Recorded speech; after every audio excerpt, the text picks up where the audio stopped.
Marty Coleman. I'm an orthopedic surgeon. My specialty is shoulder problems. I wanted to talk about what a typical patient would experience here at OSC. I want to take you through the typical path. Our patients come in two groups generally. We get younger folks who have instability problems. We have older people who have rotator cuff issues.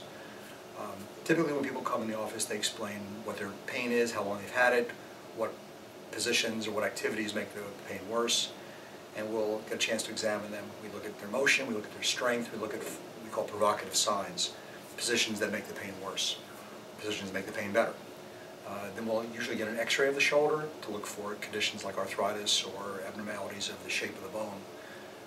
And in some cases we have to resort to an MRI, which gives us more detail about the problem. And again, the typical patient that comes in goes through all this, and sometimes we find that the best answer for them is a cortisone injection.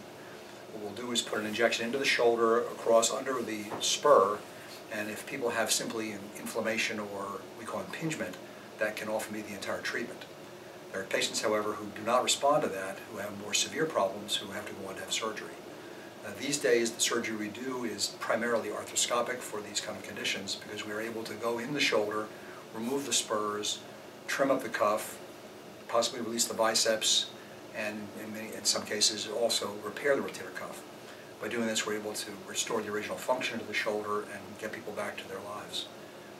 Now, the other group I talked about is the younger folks that typically have instability, and those people often will have a history of multiple dislocations of their shoulder, or what we call a subluxation, which is a partial dislocation of the shoulder. And those people we can treat with physical therapy, with medication, and in some cases we resort to surgery, again, arthroscopic.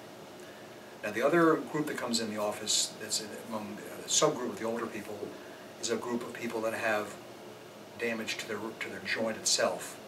Arthritis that we're talking about refers to damage to the ball and socket so that they're worn away and the bone is not moving smoothly anymore.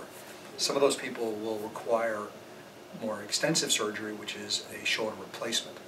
The part of this that has us most excited these days is the idea of people who have a combination of both a rotator cuff tear and arthritis in the joint.